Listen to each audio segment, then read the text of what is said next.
ఈ సెలబ్రిటీలు ఏ బ్రాండ్స్ కి ప్రాతినిధ్యం వహిస్తున్నారో తెలుసా? పూర్తి వివరాలకు చదవండి రేపటి సాక్షి దినపత్రిక. ఇటు పీఏసీ పదవికి సంబంధించి కాంగ్రెస్ బీఆర్ఎస్ మధ్య రాజకీయ రగడ కొనసాగుతోంది.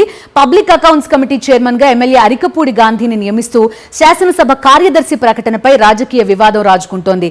రాష్ట్ర శాసనసభ నిర్వహణ నియమావళి ప్రకారం బీఆర్ఎస్ నుంచి 3 సభ్యుల్ని పీఏసీకి ఎన్నుకోవాలి. అయితే 2కి మాత్రమే చోటు దక్కిందంటోంది ఆ పార్టీ. ప్రతిపక్ష నేత సూచనలను పరిగణలోకి తీసుకుని పీఎస్సీ చైర్మన్ ని నియమించాల్సి ఉంటుందని కూడా వారు పేర్కొంటున్న పరిస్థితి.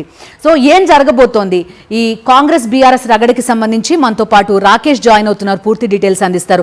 రాకేష్ చెప్పండి, తెలంగాణ హైకోర్టు ఫిరాయింపు అంశాలకు సంబంధించి నిన్ననే కీలకమైన డైరెక్షన్స్ ఇచ్చిన పరిస్థితి.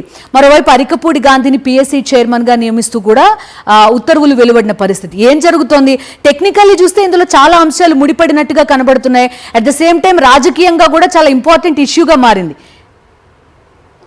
ఖచ్చితంగా పిఎస్సి చైర్మన్ అనేది ప్రతిపక్షానికి ఇవ్వడం అనేది గత కొన్నేళ్ళగా ఆనవాయితీగా వస్తుంది. 2014 నుంచి 2018 వరకు చూస్తే మనకు నారాయణకి సంబంధించిన దివంగత ఎమ్మెల్యే కృష్ణారెడ్డికి ఇచ్చారు. ఆ తర్వాత ఆయన చనిపోవడంతో ఆ ప్లేస్లో గీతారెడ్డికి అవకాశం ఇవ్వడం జరిగింది. ఇక గత సంబంధించిన ఏడాదిలో 2018 నుంచి 2023 వరకు చూస్తే అసదుద్దీన్ ఓవైసీకి అవకాశం ఇచ్చారు. అయితే కాంగ్రెస్ పార్టీ దీనిపైన ఆరోపణలు చేస్తూ ఉంది.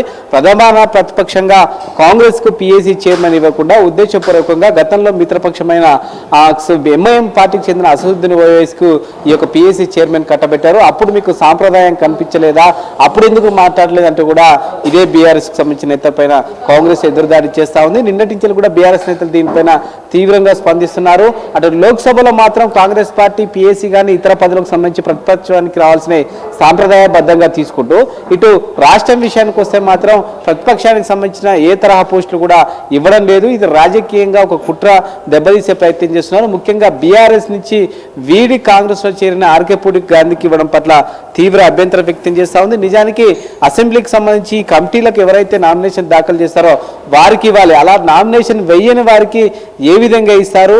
ఒకవేళ నామినేషన్ ఇచ్చామని చెప్పి ఇప్పుడు ప్రభుత్వం చెప్తున్నప్పటికీ అది ఉద్దేశపూర్వకంగా నామినేషన్ల గడువు ముగిసిన తర్వాత ఆ తీసుకొచ్చిన నామినేషన్ పేపర్లు అంటూ కూడా బీఆర్ఎఫ్ ఆరోపిస్తున్న నేపథ్యంలో ఆర్కేపూడి గాంధీ కూడా కొద్దిసేపటి క్రితం మాట్లాడుతూ తాను ప్రతిపక్షానికి సంబంధించిన ఎమ్మెల్యేలు అంటూ కూడా పేర్కొనడం జరిగింది. తాను అధికార పార్టీకి చెందుతానని ఎలా ప్రకటిస్తారు, మీరు ఎలా విమర్శలు చేస్తారంటూ కూడా ఆర్కే గాంధీ కూడా బీఆర్ఎస్ పైన ఎదురుదాడి చేస్తారు. అయితే టెక్నికల్ గా ప్రస్తుతం బీఆర్ఎస్ పార్టీకి సంబంధించిన వ్యక్తిగానే ఆర్కేపూడి గాంధీ అసెంబ్లీకి సంబంధించిన రూల్స్ లో ఉన్నాడు. ఎక్కడ కూడా కాంగ్రెస్ పార్టీకి సంబంధించిన వ్యక్తిగా లేని నేపథ్యంలో ఇటు కాంగ్రెస్ పార్టీ లీగల్ గా చూస్తే అసెంబ్లీ ప్రొసీజర్స్ లో కూడా ఆర్కేపూడి గాంధీకి ప్రధాన అపోజిషన్ నుంచి ఇచ్చినట్టుగానే పేర్కొనబడ్డట్టుగా తెలుసుకోవచ్చు. అయితే లీగాలిటీ అలాగే మొరాలిటీ రెండింటి ఇష్యూస్ మధ్యనే ప్రస్తుతం ఈ పిఎస్సి కానీ ఇతర పదవుల విషయంలో ఒక చర్చ అయితే జరుగుతుంది. Okay Rakesh, thank you.